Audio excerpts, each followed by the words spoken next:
An old aircraft should not be making new headlines. And yet, here it is again. A massive hangar, a white airframe, swept wings folded like a warning rather than a display. At first glance, it looks like history resurfacing, a Cold War echo, a reminder of a world that supposedly no longer exists. But the reaction tells a different story. Military analysts didn't dismiss it, NATO didn't ignore it, strategic planners didn't laugh it off. Because this time, the image doesn't feel nostalgic. It feels deliberate. In a war defined by endurance rather than shock, in a geopolitical environment shaped by fatigue rather than momentum, Russia is not showcasing speed or novelty. It is emphasizing weight, and that choice alone deserves attention.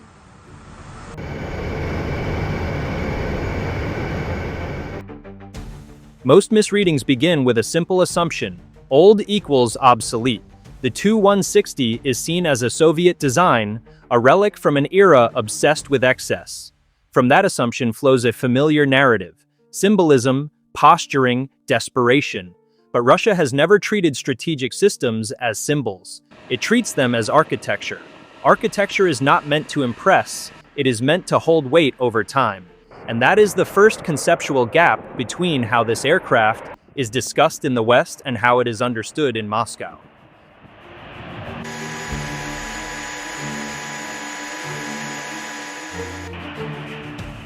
Let's slow down and ask the uncomfortable question. If the Tu-160 were designed primarily to strike Ukraine, why is it almost absent from that battlefield? Why rely on other systems for daily operations when this platform can deliver long-range strikes without exposing itself? The answer disrupts the usual narrative. Because the Tu-160 is not a battlefield weapon. It is a war management instrument. Modern war is not defined by how hard you strike. It is defined by how well you regulate escalation. Who decides when pressure increases, who controls the tempo, who retains the final lever when options narrow. The Tu-160 exists precisely at that level. There is a strategic paradox most audiences are never taught. The most powerful systems are often the ones that remain unused, not because they are weak, but because their potential reshapes every calculation around them. The Tu-160 does not need to cross borders. It does not need dramatic footage. It does not need validation. Its existence alone forces contingency planning. Every air defense network must account for it. Every escalation model must include it. Every political decision must consider what its activation would imply. That constant consideration is pressure, and pressure applied over time is more effective than spectacle.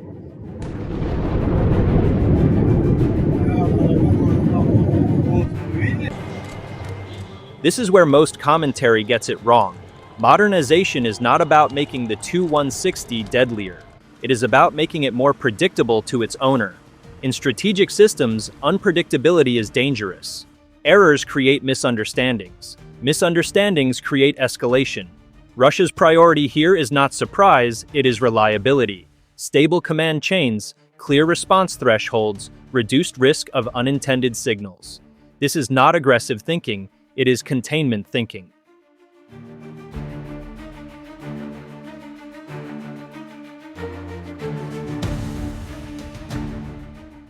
Public attention collapses complex strategy into a single map: Ukraine. But states do not think that way. The Tu-160 was never designed for a single conflict. It exists to prevent strategic lock-in. It allows Russia to think beyond one front, beyond one timeline, beyond one political outcome. In prolonged conflict, flexibility is survival, and flexibility is exactly what this platform provides.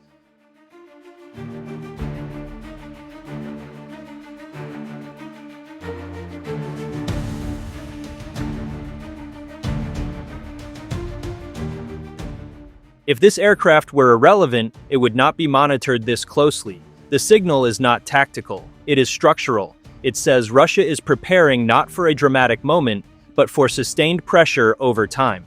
That kind of posture is difficult to counter, because it does not invite reaction, it invites adaptation. And adaptation is slow.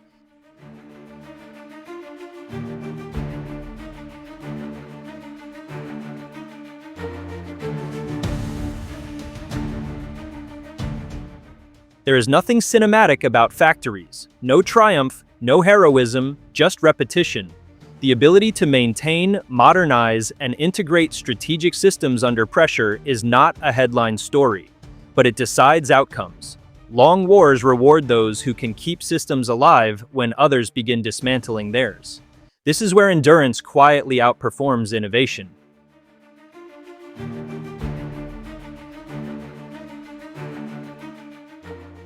Images age, news cycles move on, but strategic logic endures. As long as conflict shifts from shock to sustainability, as long as deterrence matters more than drama, the Tu-160 remains relevant. Not as a symbol of the past, but as a reminder that modern power is often calm, patient, and structural.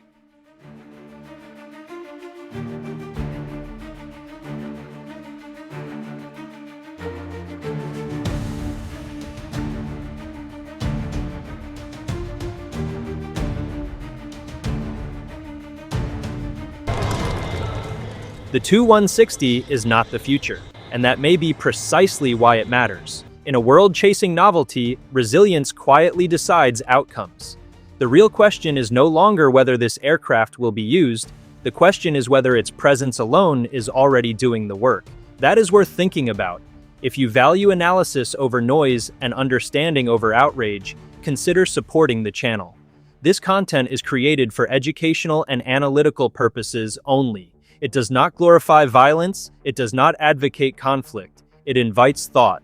Thank you for staying until the end.